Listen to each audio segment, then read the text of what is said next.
Hello everyone, good morning to all of you. Remedial English classes में आपका फिर से स्वागत है। प्रीवियस क्लास में हमने प्रेजेंट कॉन्टिन्यूअस टेंस का पार्ट 1 स्टडी किया था, जिसमें आइडेंटिफिकेशन, उसके कुछ एडवर्ब्स थे और पॉजिटिव सेंटेंस के स्ट्रक्चर के साथ में हमने कुछ सेंटेंस की प्रैक्टिस भी की थी। आई होप आपको समझ में आ गया होगा। थोड़ा बिजनेस की वजह से 2-3 दिन जो है मैं वीडियो नहीं डाल पाया, तो आज हम नेक्स्ट पार्ट में थोड़ा सा आगे बढ़ते हैं और नेगेटिव सेंटेंस के बारे में आज स्टडी करते हैं। तो आज का हमारा जो टेंस है वो प्रेजेंट कॉन्टिन्यूअस टेंस, और इसका पार्ट 2 हम जो है वो स्टडी करने जा रहे हैं। ओके, वैसे टेंस पर्टिकुलर किसी क्लास का नहीं होता, हर क्लास में टेंस आते हैं और टेंस एक इम्पोर्टेंट टॉपिक होता है जो ट्रांसलेशन के लिए, टेक्स्ट बुक वगैरह उसको समझने के लिए ये इम्पोर्टेंट होता है। वैसे पर्टिकुलरली हम 10th क्लास का जो है सिलेबस लेके चल रहे हैं और साथ में 12th क्लास का सिलेबस भी हमारा चल रहा है। ओके, तो देखते हैं नेगेटिव सेंटेंस और उसमें जो स्ट्रक्चर है सबसे पहले हम उसको देखेंगे। तो इसके स्ट्रक्चर में देखें, सबसे पहले सब्जेक्ट आएगा, सब्जेक्ट के बाद में हेल्पिंग वर्ब आ जाएगी और हेल्पिंग वर्ब में कौन कौन सी हेल्पिंग वर्ब हैं, इज, एम, आर। और नेगेटिव सेंटेंस है तो हमें नॉट का यूज करना पड़ेगा और उसके जस्ट बाद में हमें V1 और उसके साथ में ING को लगाना पड़ेगा प्लस ऑब्जेक्ट, और उसके बाद में रिमेनिंग थिंग्स, जो भी रेस्ट ऑफ थिंग्स हैं और कोई पार्ट बच जाएगा सेंटेंस का, वो हम इसमें स्टडी करेंगे। ओके, तो देखिएगा इसमें सेंटेंस की प्रैक्टिस करते हैं। नंबर वन में देखिएगा, वह अब एक उपन्यास नहीं लिख रहा है। ये आपका हिंदी सेंटेंस है। इसका ट्रांसलेशन हम करेंगे तो फर्स्ट ऑफ ऑल हमें क्या देखना पड़ेगा, सब्जेक्ट देखना पड़ेगा, या इसको पर्सन भी हम कह सकते हैं। तो ये सिंगुलर सब्जेक्ट है और थर्ड पर्सन सिंगुलर भी है। ओके, सिंगुलर तो क्या है, ये सब्जेक्ट है और पर्सन कौन सा है, थर्ड पर्सन सिंगुलर है। ओके, तो फर्स्ट ऑफ ऑल हमें सब्जेक्ट लगाना पड़ेगा। सब्जेक्ट के जस्ट बाद में हेल्पिंग का यूज करेंगे अकॉर्डिंग टू स्ट्रक्चर। रटने की आवश्यकता नहीं इसको, हमें ओनली प्रैक्टिस जब हम करेंगे तो हमें स्ट्रक्चर माइंड में फीड हो जाएंगे। ओके, तो ही के जस्ट बाद में हेल्पिंग वर्ब कौन सी आ जाएगी, इसकी इज। सेंटेंस कैसा है, नेगेटिव, तो नेगेटिव हम किसका यूज कर देंगे, नॉट का। अब हमें वर्ब का यूज करना है, तो वर्ब कौन सी है यहाँ पर, वर्ब है लिखना। लिखने में क्या कहते हैं, राइट। ओके, और राइट के साथ में क्या लग जाएगा, ING, क्या बन जाएगा, writing. He is not writing a novel. Okay, अब पार्ट कौन सा बच गया, अब क्या है, एडवर्ब है। इसको इंग्लिश में क्या कहते हैं, नाउ। तो नॉवल और नाउ, इस प्रकार हमारा जो सेंटेंस है वो कंप्लीट हुआ है। He is not writing a novel now. तो ऐसे हम एक एक एलिमेंट को देख करके और हम सेंटेंस की प्रैक्टिस करते हैं। हिंदी की पहचान के लिए आप ये ध्यान रखें कि जो सेंटेंस की पहचान है उसके जस्ट पास में जो भी वर्ड है उस वर्ड के साथ में आप ना जोड़ के देख लें, ठीक है। और ना जोड़ने से यदि उस वर्ड का मीनिंग निकलता है, वो यदि सार्थक शब्द है, मीनिंगफुल वर्ड है, डेफिनेटली वही क्या होगा, वर्ब होगा, वही क्या होगी, क्रिया होगी। तो ये हम जो है एक वर्ब को पहचानने के लिए एक ट्रिक हम काम में लेते हैं। क्लियर। इसके जस्ट बाद में देखिएगा सेंटेंस और करते हैं, एक सेंटेंस नंबर 2। वे इन दिनों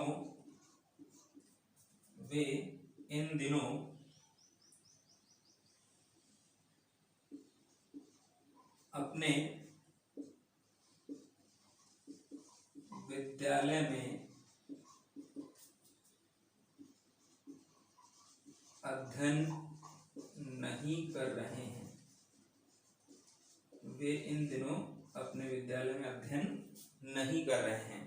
तो सेंटेंस हम कौन सा फ्रेम कर रहे हैं, निगेटिव सेंटेंस फ्रेम कर रहे हैं। तो हमें नेगेटिव के अकॉर्डिंग ही जो है, स्ट्रक्चर के अकॉर्डिंग और नेगेटिव सेंटेंस के अकॉर्डिंग जो है हमें जो भी एलिमेंट है उनको फ्रेम करना है, एलिमेंट हमें लगाने हैं। ठीक है, तो यहां पर देखिए अब according to structure, first of all हमें क्या करना है, इनमें से एलिमेंट हम उनको क्या करना है, छांटना है, सॉर्ट आउट करना है। तो देखिएगा अध्ययन करना, ये तो क्या हो जाता है यहाँ पर वर्ब बन जाता है। इसके जस्ट बाद में वे, तो ये हो गया कौन सा, थर्ड पर्सन प्लूरल। इन दिनों, ये हो गया adverb, okay, these days, okay. और यहाँ पर ये हो गया अपना ऑब्जेक्ट, ठीक है। और नोट नहीं के लिए हम नोट लगा ही देंगे। और करना, अध्ययन करना, दोनों में क्या होगी वर्ब मिला करके, और लास्ट में क्या होगी, सेंटेंस की पहचान हो गई। इस प्रकार हमें कंप्लीट एलिमेंट का ध्यान पड़ गया, तो हम डेफिनेटली अब क्या करेंगे, एलिमेंट के अकॉर्डिंग क्या कर देंगे, सेंटेंस की फ्रेमिंग कर देंगे। ओके, तो यहाँ पर थोड़ा सा हम सेंटेंस के ऊपर इसकी ट्रांसलेशन करते हैं। फर्स्ट सेंटेंस आपको समझ में आ गया है, इसकी हम ट्रांसलेशन अब करने जा रहे हैं।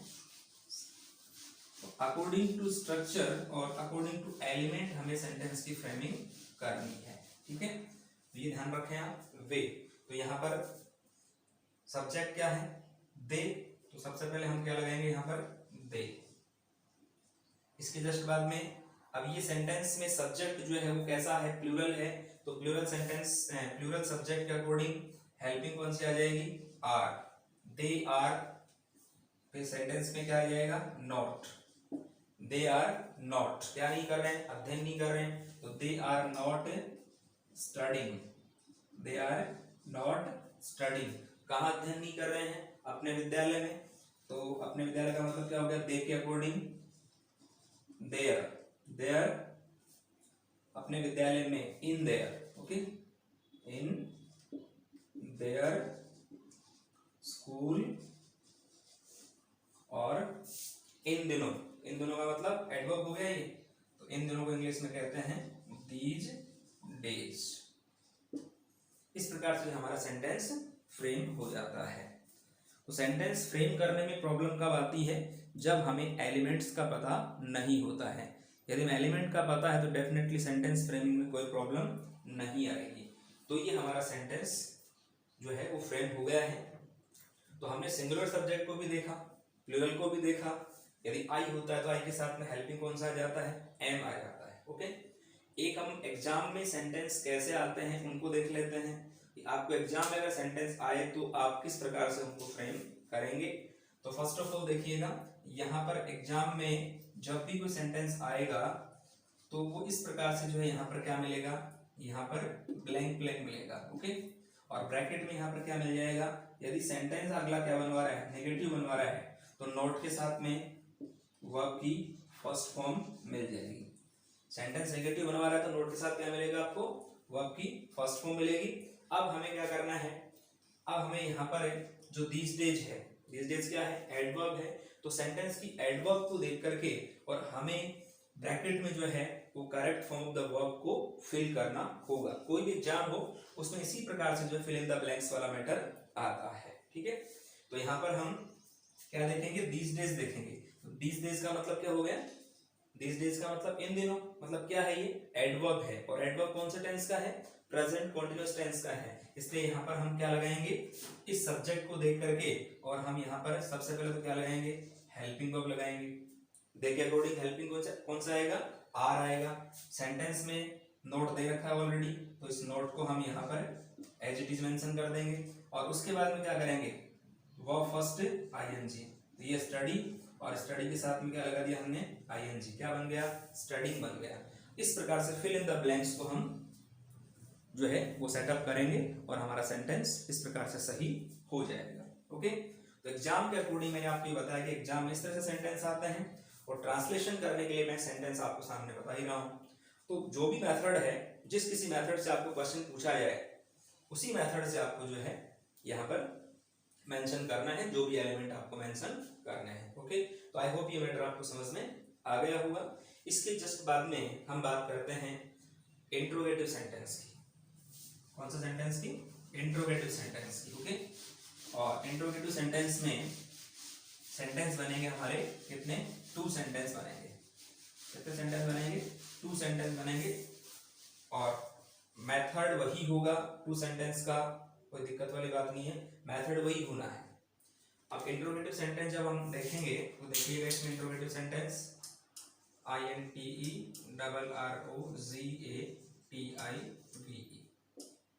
ये हो गया। इसमें फर्स्ट जो स्ट्रक्चर बनेगा वो ये बनेगा हेल्पिंग वर्ब। हेल्पिंग वर्ब कौन कौन सी होगी इसमें, इज, एम और आर। उसके बाद में आ जाएगा अपना सब्जेक्ट। सब्जेक्ट के बाद में क्या हो जाएगा, वर्ब की फर्स्ट फॉर्म, और वर्ब की फर्स्ट फॉर्म के बाद में आईएनजी, उसके बाद में ऑब्जेक्ट, ऑब्जेक्ट के बाद में आर, और आर के जस्ट बाद में क्वेश्चन मार्क। इसी तरह दूसरा स्ट्रक्चर हो जाएगा, वो क्या हो जाएगा, first of all WH word लग जाएगा, और WH वर्ड के जस्ट के बाद में क्या लग जाएगा, हेल्पिंग वर्ब लग जाएगा, और फिर एज इट इज जो सारे सारे एलिमेंट हैं वो एज इट इज यहाँ पर आ जाएंगे। ओके, ये सब्जेक्ट हो गया। उसके बाद में वर्ब फर्स्ट या ING हो गया, प्लस ऑब्जेक्ट, ऑब्जेक्ट के बाद में आर, और उसके बाद में क्वेश्चन मार्क। तो ये हमारे इंट्रोगेटिव सेंटेंस के 2 स्ट्रक्चर होते हैं। अब यदि सेंटेंस मान लो इंट्रोगेटिव नेगेटिव है तो नो प्रॉब्लम, आप क्या कर सकते हैं, सब्जेक्ट के बाद नोट लगा सकते हैं, बाकी सेंटेंस में स्ट्रक्चर यही काम में आएंगे नेक्स्ट वाले में भी। तो इसमें सेंटेंस एक बार देख लेते हैं, सेंटेंस कैसे बनते हैं और कैसे आप उनको फ्रेम करते हैं वो देखिएगा। तो यहाँ पर देखो सेंटेंस नंबर फर्स्ट, क्या वह, क्या अब वह विद्यालय जा रहा है। ओके, क्या अब वह विद्यालय जा रहा है। तो क्या शब्द आते ही हमारे माइंड में एक बात स्ट्राइक होनी चाहिए कि हमें सेंटेंस को कैसे बनाना है, हेल्पिंग वर्ब से बनाना है। With the help of helping verb हमें सेंटेंस फ्रेम करना है। हेल्पिंग वर्ब लगानी हमें अकॉर्डिंग टू सब्जेक्ट, ठीक है। तो सब्जेक्ट हमारा क्या है, ही। हेल्पिंग इसके अकॉर्डिंग कौन सी आ जाएगी, इज, इज, और फिर सब्जेक्ट। इज ही कहाँ जा रहा है, विद्यालय जा रहा है मान लो, तो इस यहाँ पर सबसे पहले क्या लगेगा, verb first ING, is he going to, is he going to school. Okay, अब क्या कौन सा एलिमेंट बच गया, अब क्या है, एडवर्ब। तो is he going to school now, is he going to school now, ठीक है। और लास्ट में क्वेश्चन मार्क हम लगा देंगे। ऐसे बहुत इजी मेथड है, जब भी क्या शब्द आता है आपको सबसे पहले हेल्पिंग वर्ब लगानी है, और हेल्पिंग वर्ब किसके अकॉर्डिंग लगानी है, जो भी आपका सब्जेक्ट है, जो भी आपका पर्सन है सेंटेंस में, उसके अकॉर्डिंग हमें हेल्पिंग वर्ब का यूज करना है, ठीक है। अब इसी सेंटेंस को मान लो हम WH वर्ड में कन्वर्ट करें तो देखो, अब वह कहाँ जा रहा है, यहां पर ये मान लो WH वर्ड है इसका, ठीक है। वह अब कहाँ जा रहा है। ओके, ये इसी का सेंटेंस है, लेकिन ये किससे है, ये WH वर्ड से है। तो WH वर्ड का मतलब हिंदी वाले शब्द आपको याद होने चाहिए, और जो भी WH वर्ड होगा वो सेंटेंस में सबसे पहले फ्रेम किया जाएगा, यहाँ लिखा जाएगा। WH वर्ड कहाँ, कहाँ को इंग्लिश में क्या कहते हैं, वेयर। ओके, तो वेयर इज, हेल्पिंग इज आ जाएगा, where is he going, where is he going, और ये ना, तो हमारा WH वर्ड से भी फ्रेम हो गया, कोई दिक्कत वाली बात ही नहीं है इसमें। कहने का मतलब एक बार हमारा सिंपल सेंटेंस जब फ्रेम हो जाता है तो हमें इंट्रोगेटिव में, इंट्रोगेटिव नेगेटिव में किसी प्रकार की कोई भी प्रॉब्लम नहीं आती है। ओके, तो ये हमें विशेष ध्यान रखने की बात है। अगर ये नॉर्मली हमें बात ध्यान में नहीं है तो ये बाद में प्रॉब्लम क्रिएट होती है, ठीक है। अगर ये थोड़ा सा आपको यहाँ पर नहीं दिख रहा है तो आप इसको यहाँ लिख सकते हैं, is he going now, is he going now. इस प्रकार हमने जो है वो हिंदी सेंटेंस फ्रेम किया है, और वो WH वर्ड्स में हमने बनाया है, ठीक है। वह अब कहाँ जा रहा है, वह अब कहाँ जा रहा है, कहाँ जा रहा है। सारे के सारे एलिमेंट भी आपको दिखना कंपलसरी है, एलिमेंट नहीं दिखेंगे तो फिर सेंटेंस की फ्रेमिंग जो है वो ढंग से नहीं हो पाएगी। ओके, लास्ट में जो है यहाँ पर वो क्वेश्चन मार्क है। ओके, इस प्रकार से हमने सेंटेंस की फ्रेमिंग की है। अब इसको हम नेगेटिव इंट्रोगेटिव बनाए मान लो, या इंट्रोगेटिव नेगेटिव बनाएं तो भी कोई दिक्कत नहीं। यही सेंटेंस क्या बनेगा, इंट्रोगेटिव नेगेटिव बनेगा तो क्या हो जाएगा, इज ही नॉट, क्या अब वह विद्यालय नहीं जा रहा है। तो हम यहाँ पर जो है क्या लगा देंगे, हम यहाँ पर एक नोट का यूज कर देंगे, नो प्रॉब्लम। और यहाँ पर सब्जेक्ट के बाद नोट का यूज कर देंगे, कोई दिक्कत वाली बात नहीं है। ओनली एक शब्द जो है, एक वर्ड जो है वो आपको चेंज करना है और आपका सेंटेंस कैसा बन गया, इंट्रोगेटिव नेगेटिव बन गया। ठीक है, इसमें क्या करेंगे, वेयर इज ही नॉट। ठीक है, अब वह कहाँ नहीं जा रहे हैं तो नोट कहाँ लग जाएगा, where is he not, note यहाँ पर लग जाएगा। ठीक है, नोट कहाँ पर लग जाएगा, यहाँ पर लग जाएगा। किसके बाद में, सब्जेक्ट के बाद में, इज के इसके ही के बाद में। ठीक है, और वो आपकी फर्स्ट फॉर्म से पहले किसका यूज कर देंगे, हम नोट का यूज कर देंगे। और यहाँ पर भी हम सब्जेक्ट के बाद में किसका यूज कर देंगे, नोट का यूज कर देंगे। इस प्रकार से हमने इंट्रोगेटिव सेंटेंस जो है उसको स्टडी किया, इसका नेगेटिव सेंटेंस स्टडी किया, दोनों प्रकार के सेंटेंस हमने स्टडी कर लिए हैं। ठीक है, और एग्जाम में कैसे आता है ये भी हमने अभी स्टडी किया है। ठीक है, तो एग्जाम के पॉइंट ऑफ व्यू से वहां पर क्या चीज पूछी जाएगी, वहां पर एक तो हेल्पिंग है वो हमें नहीं देंगे, दूसरा हमें मैन वर्ब नहीं देंगे। तो हेल्पिंग और मैन वर्ब हमें किसको देख के भरनी है, सब्जेक्ट को देख करके भरनी है। यहाँ पर देखो ये नहीं मिलेगा हमें एग्जाम में, और ये वाला मैटर नहीं मिलेगा, हो सकता है नोट में मिल जाए, नोट मिलेगा तो नोट लगाना पड़ेगा, नो प्रॉब्लम। इस प्रकार से हम जो है कॉन्टिन्यूअस टेंस के बारे में स्टडी करते हैं।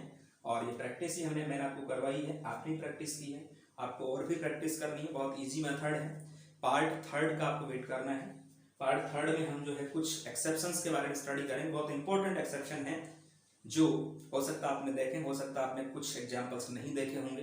तो कुछ ऐसी वर्ब्स के बारे में स्टडी करेंगे, रेयर कुछ ऐसी वर्ब्स हैं जो एग्जाम में बहुत बार पूछी जाती है, तो उनका स्टडी हम पार्ट थर्ड में करेंगे। तब तक आप इनकी प्रैक्टिस करें, कोई प्रॉब्लम हो कमेंट बॉक्स में पूछें। चैनल पे आप नए हैं तो प्लीज़ चैनल को सब्सक्राइब करें, लाइक करें, शेयर भी करें, अपने फ्रेंड्स में भी शेयर करें। ठीक है, ताकि मैं आपके लिए और ही बेटर जो मेथड है, बेटर जो आपके पॉइंट्स हैं उनको लेकर के आता रहूं। तो मिलते हैं पार्ट थर्ड में प्रेजेंट कॉन्टिन्यूअस टेंस के रिमेनिंग पार्ट के साथ में। तब तक थैंक यू वेरी मच। स्वस्थ रहिए, मस्त रहिए, अपने स्टडी में व्यस्त रहिए। खुदा हाफिज, धन्यवाद, जय हिंद।